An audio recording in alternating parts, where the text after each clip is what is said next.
ዊሊያም ጄ ሴይሞር በ20ኛው ክፍለ ዘመን መጀመሪያ ላይ የመንፈስ ቅዱስ አቀጣጣይ ሆኖ በማገልገል በሎስ አንጀለስ አዙዛ ስትሬት አካባቢ ይገኝ የነበረውን አነስተኛ የፈረስ ጋጣ ወደ ዓለም አቀፍ የሪቫይቫል ማዕከልነት የቀየረ ታላቅ የእግዚአብሔር ሰው ነበር። በአንድ ወቅት የእሳት አደጋ መከላከያ ቡድን ከነሙሉ ትጥቁ በጥድፊያ ወደ አዙዛ ስትሬት ኮንፈረንስ ላይ በድንገት ከደረሱ በኋላ ምንም ያገኙት እሳት አልነበረም። በጸሎት ቤቱ አካባቢ ይኖሩ የነበሩ ሰዎች በህንፃው ላይ የእሳት ነበልባል በማየታቸው ህንፃው በእሳት እየጋየ ነው ብለው ወደ እሳት አደጋ ደውለው የነበረ ሲሆን የእሳት አደጋ ሰራተኞች ግን ተገኝተው ያዩት የእግዚአብሔርን ክብር ነበር። ሕይወቶ በሰማያዊ ረሃብ እንዲሁም በእግዚአብሔር መገኘት እንዲሞላ ይፈልጋሉ? እንግዲያውስ ይህንን ቪዲዮ እስከ መጨረሻው ይከታተሉ። በጣም ውብ በሆነው መነጽሯ ውስጥ አሻግራ ያየችኝ መጋቢ ሆይ በመንፈስ ቅዱስ ጥምቀት አምናለሁ፣ ነገር ግን ጩኸትና ጫጫታው ፈጽሞ አይመቸኝም አለች። የኔ እህት ልክ እንደኔ ነሽ። በእግዚአብሔር ሕዝብ መካከል የሚገለጡ ብዙ የማይመቹኝ ድርጊቶች አሉ። የጌታ መንፈስ በኔ ላይ ሲመጣ ግን ያስደስቱኛል በማለት መለስኩላት። ባለመስማማት ሁኔታ ውስጥ ሆና ትንሿን አፏን ጠመም አደረገች። እኔም በመቀጠል ትንሿ እህቴ ሆይ ወደ ጸሎት ክፍል ሄደሽ ለመንፈስ ቅዱስ ጥምቀት መጸለይ የምትፈልጊ ከሆነ እባክሽ አሁን ሂጂ። መንፈሱን ስትሞይ ግን እንዳትጮሂ፣ በተቻለ መጠን ራስሽን ለመሆን ሞክሪ አልኳት። ራሷን እየነቀነቀች በእርግጥም መሄድ እፈልጋለሁ አለች። በግምት ከጸሎት ክፍሉ 25 ሜትር ርቀት ላይ በሚገኘው ቢሮዬ ውስጥ በሥራ እየተጣደፍኩ ሳለሁ ድንገት በኃይል ሰንጥቆ የሚወጣ ድምፅ ሰማሁ።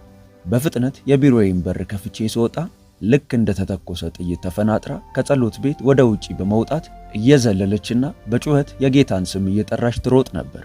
በጣም ዘመናዊና ውድ በሆነ ልብስ አጊጣ ፍጹም እርጋታ በተሞላ ሁኔታ የነበረችው ያቺ እህት ስትደሰት፣ ስትጨፍር፣ ስታለቅስ፣ ልሳን ስትናገርና በእንግሊዘኛ ቋንቋ እግዚአብሔርን ስትባርክ መስማት የሚያስገርም ነበር። ወደ እርሷም ቀረብ ብዬ የኔ እህት እያደረግሽ ያለው ነገር በአጠቃላይ ብዙም አልተመቸኝም ብዬ ፈገግ አልኩ። ድንገት ለየት ያለ ዝላይ ወደ ላይ በመዝለል ሊሆን ይችላል፣ እኔን ግን ተመችቶኛል በማለት ፈርጥም ብላ አየችኝ። ዊሊያም ጄ ሴይሞር በ20ኛው ክፍለ ዘመን መጀመሪያ ላይ የመንፈስ ቅዱስ አቀጣጣይ ሆኖ በማገልገል በሎስ አንጀለስ አዙዛ ስትሬት አካባቢ ይገኝ የነበረውን አነስተኛ የፈረስ ጋጣ ወደ ዓለም አቀፍ የሪቫይቫል ማዕከልነት የቀየረ ታላቅ የእግዚአብሔር ሰው ነበር።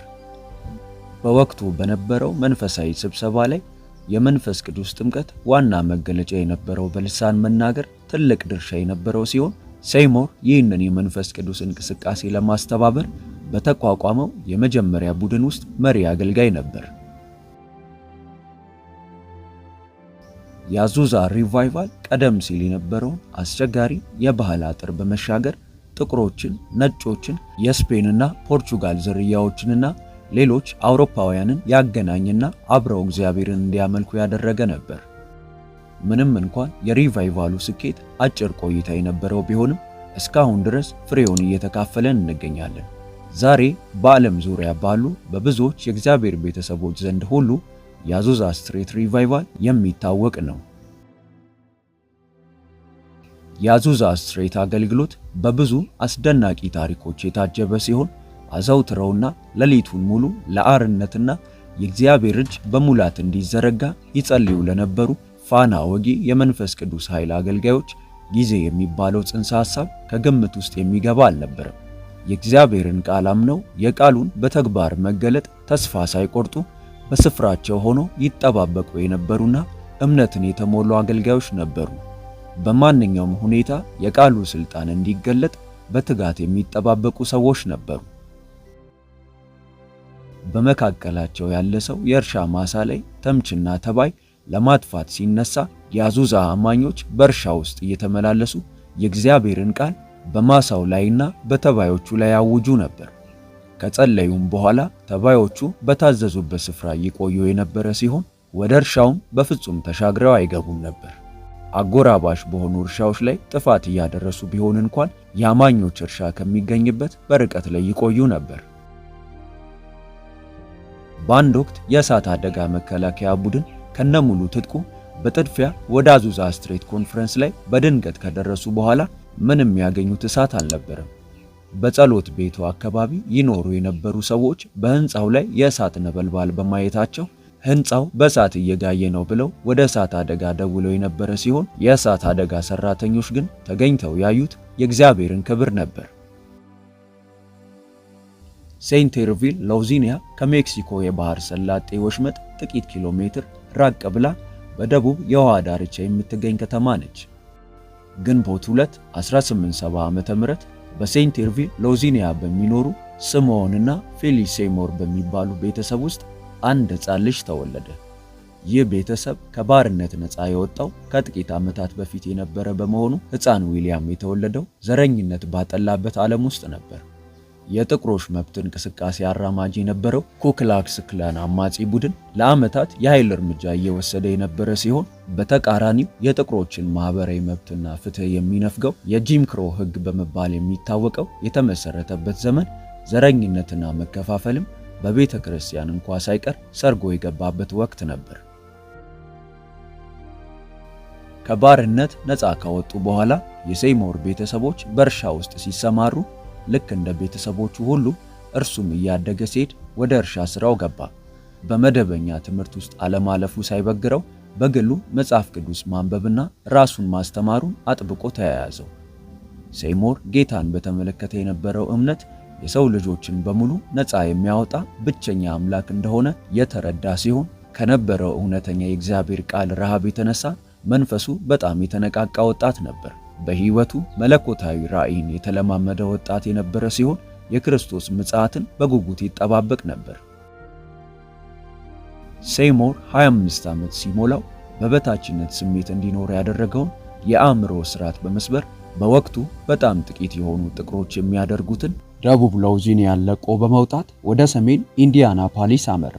በወቅቱ 1900 ዓ.ም ህዝብ ቆጠራ መዝገብ ውስጥ እንደተያዘው ከ110 እጅ የሚሆኑ ጥቁሮች ብቻ ነበሩ የደቡቡን ክፍል ለቀው የሚወጡት። ሴይሞር ሰው ሰራሽ የሆነ የዘረኝነት ሰንሰለትና አጥር ሊገድበው እንደማይችል በማመን ደቡብ ላውዚኒያን ለቆ ለመውጣት ቁርጠኛ የሆነ ውሳኔ አደረገ። ከደቡብ ገጠራማ ስፍራ በተለየ መልኩ ኢንዲያናፖሊስ የበለጸገች ከተማ በመሆኗ ብዙ የሥራ ዕድል የነበራት ቢሆንም የሥራ በሮቹ ግን ለጥቁር ህዝቦች የተከፈቱ አልነበሩም። ከዚህም የተነሳ ሴይሞር ሊያገኝ የቻለው ብቸኛ ሥራ የሆቴል ቤት አስተናጋጅ ነበር። ኢንዲያና በደረሰ በጥቂት ቀናት ውስጥ ጠንካራና ሁሉን አቀፍ በሆነ የወንጌል አገልግሎት በሚታወቀው በሰሜን ሜቶዲስት ቤተክርስቲያን እግዚአብሔርን ያመልክ ጀመር። የቤተ ክርስቲያኗ ጠንካራ ምሳሌነት ሴይሞር የበለጠ እምነቱን እንዲያጠናክር ያደረገው ሲሆን የኢየሱስ ክርስቶስ የመዋጀት ሥራ በቀለምና በዘር ወይም በኑሮ ደረጃ ላይ የተመሰረተ እንዳልሆነ የነበረው እምነት ላይ የበለጠ መረዳትን እንዲያገኝ አድርጎታል። ብዙም ሳይቆይ በኢንዲያና የነበረው የዘረኝነት አካሄድ እየበረታ እንደመጣ ሲረዳ ኦሃዮ ግዛት በመዘዋወር በሜቶዲስት ቤተክርስቲያን ማምለክ ቢጀምርም የነበራቸውን ግትር የመጽሐፍ ቅዱስ አስተምሮ ባስተዋለ ጊዜ ጠንካራ የጆን ዌስሊ ተከታይ በመሆኑ ሊቀበላቸው አልቻለም። ዌስሊ ጠንካራ በሆነ ጸሎት በቅድስናና በመለኮታዊ ፈውስ ያምን የነበረ አገልጋይ ሲሆን በኢየሱስ ክርስቶስ ምንም አይነት ልዩነትና መከፋፈል እንደሌለ የሚያስተምር ነበር። ሴይሞር እንዳስተዋለው ግን ሜቶዲስቶች የቀደመውን የእምነታቸውን መሰረት እንደተውት ነበር። በቤተ ክርስቲያን ፍለጋ ውስጥ በነበረበት ወቅት የእግዚአብሔር ሪቫይቫል እንቅስቃሴ በመባል የሚታወቅ ቤተ ክርስቲያን በማግኘቱ በዚህ ስፍራ ህብረት ማድረግ ጀመረ። ይህ ህብረት የሚታወቀው የሙዚቃ መሳሪያን የማይጠቀሙ ባለባበሳቸው ከመሽቀርቀር ከጭፈራና ካርታ ከመጫወት የራቁ ሰዎች ስብስብ በመሆኑ ሲሆን ምንም እንኳን በሃይማኖት ስርዓት ውስጥ የተያዘ ቢሆንም በመልካም ሆነ በክፉ ሁኔታዎች ውስጥ በእምነታቸው ደስተኞች ነበሩ። ሴይሞር በዚህ ቤተ ክርስቲያን ተቀባይነት ያገኘ ሲሆን የአገልግሎት ጥሪውንም የተቀበለው በዚህ ስፍራ ነበር። አገልግሎቱን ለመቀበል ከመፍራቱ የተነሳ ከጥሪው ጋር ብዙ የታገለ ሲሆን በዚህ ሁኔታ ውስጥ እያለ በዘመኑ አደገኛ በሆነ የፈንጣጣ በሽታ ተያዘ። ለ3 ሳምንታት ከዘለቀ ከባድ ህመምና ስቃይ በኋላ በሽታው የፊት ጠባሳ ትቶበት ከማለፉ ባሻገር የግራ አይኑን ሙሉ በሙሉ እንዲታወር አደረገው። ሴይሞር ለአገልግሎት ጥሪው ምላሽ ባለመስጠቱ የመጣበት ህመም እንደሆነ ስለተሰማው ለእግዚአብሔር ዕቅድ ሕይወቱን በመስጠት በነበረበት ቤተክርስቲያን ውስጥ የወንጌላዊነት አገልግሎት ጀመረ። በተለያዩ ስፍራዎችም እየተንቀሳቀሰ የራሱን ወጪ በመሸፈን ያገለግል ነበር። በዛን ዘመን ስጦታን የሚጠይቁ ጥቂት አገልጋዮች ብቻ በመሆናቸው ሴይሞር በእርሱ ዙሪያ እንዳሉ አገልጋዮች ሁሉ እግዚአብሔር ከጠራኝ መኖሪያዬን እርሱ ራሱ ያዘጋጃል የሚል ጽኑ እምነት ነበረው። ሴይሞር ኦሃዮን በመልቀቅ በመንገዱ ላይ የወንጌል አገልግሎት እያደረገ ወደ ቴክሳስ አቀና። በቴክሳስ ሆስተንም በደረሰ ጊዜ የተቀበለው ቤተሰብ በማግኘቱ የአገልግሎት ዋና ጣቢያውን በሆስተን አደረገ። በ1905 ዓ.ም በጋ ላይ ወንጌላዊ ቻርልስ ፎከር ፐርሃም በሆስተን ከተማ ብራይን ሆል በሚባል ቦታ ጀማ የወንጌል ስብከት አገልግሎት አድርጎ የነበረ ሲሆን በየምሽቱ ከሥራ ሰዓት ውጪ በአውራ ጎዳናዎች ላይ የትራፊክ መጨናነቅ በማይኖርበት ጊዜ ቻርልስ ፐርሃምና አብረውት የሚያገለግሉ የእግዚአብሔር ሰዎች የቅድስቲቱን ኢየሩሳሌም አለባበስ ለብሰውና የሐዋርያ እምነት እንቅስቃሴ አርማን በመያዝ የጎዳና ላይ ጉዞ ያደርጉ ነበር። ጋዜጠኞችም ከፍተኛ ሽፋን በመስጠት በጎ በሆነ መልኩ ዜናውን በየዕለቱ ይዘግቡ ነበር።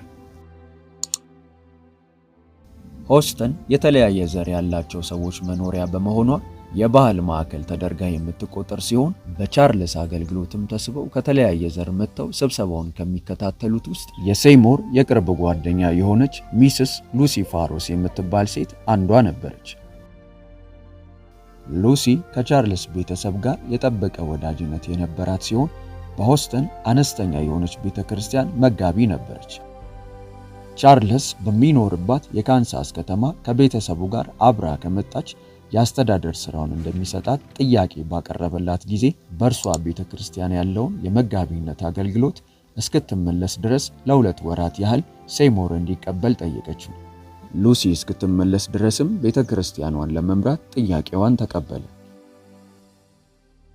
ሉሲ ወደ ሆስተን በተመለሰች ጊዜ በካንሳስ በቻርልስ መኖሪያ ቤት ውስጥ የተካፈለችውን መንፈሳዊ በረከትና የተቀበለችውን የመንፈስ ቅዱስ ጥምቀት ለሴይሞር ባካፈለችው ጊዜ በሰማው ነገር ልቡ ስለተነሳሳ አስተምሮውን በተመለከተ ለሉሲ ጥያቄ በማቅረብ ለመረዳት ይሞክር ጀመር። ሴይሞር በልሳን የመናገርን ስጦታ የተቀበለ ሰው አልነበረም። የነበረበት ቤተክርስቲያንም ይህንን የመንፈስ ቅዱስ ጥምቀት የማይቀበሉ ስለሆነ የዚህ ጸጋ ተካፋዮች አልነበሩም። በዚህ ሁኔታ ላይ ቻርልስ ፐርሃም በሆስተን የመጽሐፍ ቅዱስ ትምህርት ቤት የመክፈት ሐሳቡን በማሳወቁ ይህንን ተከትሎ ሴይሞር በመጽሐፍ ቅዱስ ትምህርት ቤት ውስጥ እንዲመዘገብ ሉሲ ታበረታታው ጀመር። ሉሲ በነበራት የጋለ መንፈሳዊ ጥማትና በእርሱ ውስጥ እያደገ ከመጣው ፍላጎት በመነሳት ሴይሞር ሐሳቧን በመቀበል በመጽሐፍ ቅዱስ ትምህርት ቤት ውስጥ ሊመዘገብ ቻለ። በሆስተን የተከፈተው የመጽሐፍ ቅዱስ ትምህርት ቤት በቶፔካ ካንሳስ ከነበረው ጋር ሙሉ በሙሉ ተመሳሳይነት ያለው ሲሆን የትምህርት አሰጣጡና መኖሪያቸውም በአንድ ክፍል በመሆኑ አስተማሪዎቹና ተማሪዎቹ ቀንና ማታ አብረው በማሳለፍ አብረው ቃሉን በማጥናትና በመጸለይ ከተለመደው መማር ማስተማር ወጣ ባለ መልኩ ነገሮቹ ይከናወኑ ነበር። ተማሪዎቹ የትምህርት ቤት ክፍያ መክፈል የማይጠበቅባቸው ሲሆን ለማናቸውም የሚያስፈልጋቸው አቅርቦት በእግዚአብሔር እንዲታመኑ ብቻ ከነርሱ ይጠበቅ ነበር። ቻርልስ ፐርሃም የሴይሞርን ጥማት በመረዳት በመጽሐፍ ቅዱስ ትምህርት ቤት ውስጥ ተቀብሎት በቀኑ ክፍለ ጊዜ ብቻ እየተገኘ ይማር ነበር።